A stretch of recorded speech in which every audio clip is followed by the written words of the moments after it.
پیدائش 6 باب انسان کی بدی۔ جب روئے زمین پر آدمی بہت بڑھنے لگے اور ان کی بیٹیاں پیدا ہوئیں تو خدا کے بیٹوں نے آدمیوں کی بیٹیوں کو دیکھا کہ وہ خوبصورت ہیں اور جن کو انہوں نے چنا ان سے بیاہ کر لیا۔ تب خداوند نے کہا کہ میری روح انسان کے ساتھ ہمیشہ مزاحمت نہ کرتی رہے گی، کیونکہ وہ بھی تو بشر ہیں، تو بھی اس کی عمر 120 برس کی ہوگی۔ ان دنوں میں زمین پر جبار تھے، اور بعد میں جب خدا کے بیٹے انسان کی بیٹیوں کے پاس گئے تو ان کے لیے ان سے اولاد ہوئی۔ یہی قدیم زمانے کے سرما ہے جو بڑے نامور ہوئے ہیں۔ اور خداوند نے دیکھا کہ زمین پر انسان کی بدی بہت بڑھ گئی اور اس کے دل کے تصور اور خیال سدا برے ہی ہوتے ہیں۔ تب خداوند زمین پر انسان کو پیدا کرنے سے ملول ہوا اور دل میں غم کیا۔ اور خداوند نے کہا، میں انسان کو جسے میں نے پیدا کیا روئے زمین پر سے مٹا ڈالوں گا، انسان سے لے کر حیوان اور رینگنے والے جاندار اور ہوا کے پرندوں تک، کیونکہ میں ان کے بنانے سے ملول ہوا۔ مگر نوح خداوند کی نظر میں مقبول ہوا۔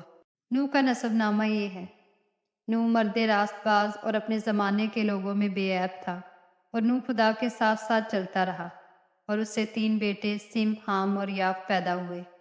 پر زمین خدا کے آگے ناراض ہو گئی تھی اور وہ ظلم سے بری تھی۔ اور خدا نے زمین پر نظر کی اور دیکھا کہ وہ ناراض ہو گئی ہے، کیونکہ ہر بشر نے زمین پر اپنا طریقہ بگاڑ لیا تھا۔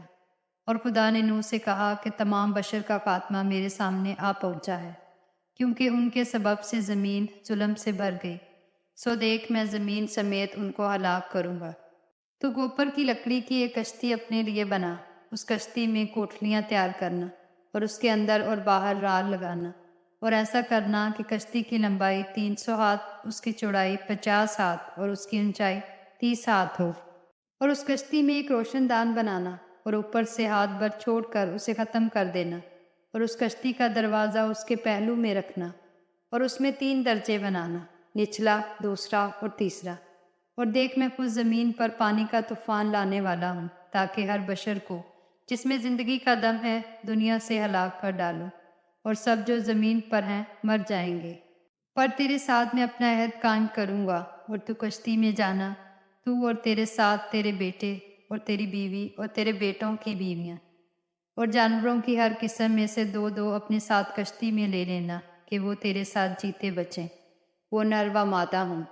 اور پرندوں کی ہر قسم میں سے اور چرندوں کی ہر قسم میں سے اور زمین پر رینگنے والوں کی ہر قسم میں سے 2 تیرے پاس آئیں، تاکہ وہ جیتے بچیں۔ اور تو ہر طرح کی کھانے کی چیز لے کر اپنے پاس جمع کر لینا، کیونکہ یہی تیرے اور ان کے کھانے کو ہوگا۔ اور نوح نے یوں ہی کیا، جیسا خدا نے اسے حکم دیا تھا ویسا ہی عمل کیا۔